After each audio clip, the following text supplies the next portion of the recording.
During active thyroid eye disease, the inflammation causes a lot of waterlogging, a lot of fat and fluid will come forward and fill the lids.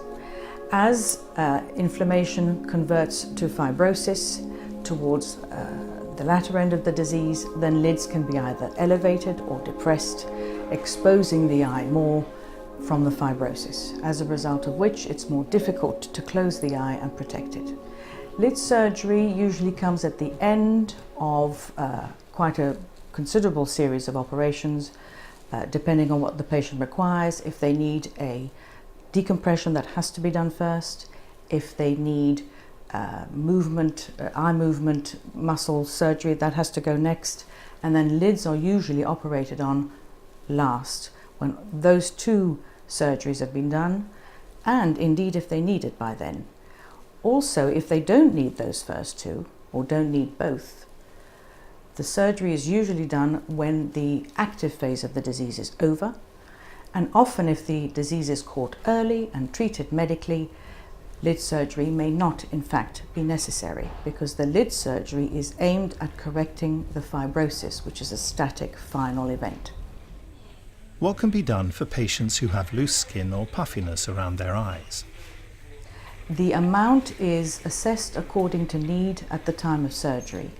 If the puffiness is due to fluid, nothing can be done about that, because you cannot operate on water. Fat prolapse, however, or an increase in fat volume, can be debulked at the time of surgery.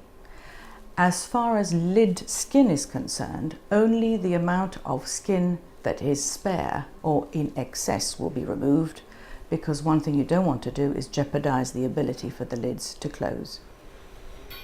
The surgery involved in upper lid retraction or lower lid retraction is different.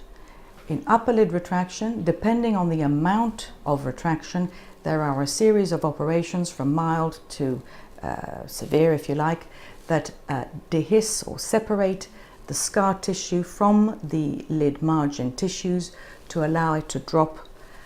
If the lower lid is pulled down, then more often than not, particularly if there is a lot of white or scleral showing below the coloured part of the eye, then some sort of grafting material is put into the inside of the lid to elevate it, and it is supported laterally, usually with a sling. The risks particular to the lid lifting or lid lowering, whichever lid you're talking about, is getting the height and shape wrong. That is the commonest difficulty.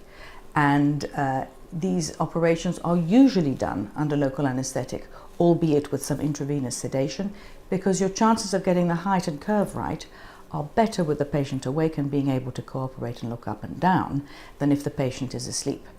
On those that you do asleep for whatever reason, patient choice or any other reason, then certainly for the upper lids, any lowering you would choose to do with adjustable sutures, which you then adjust when the patient is awake later. So the commonest problem with this operation is getting the height and the curve wrong.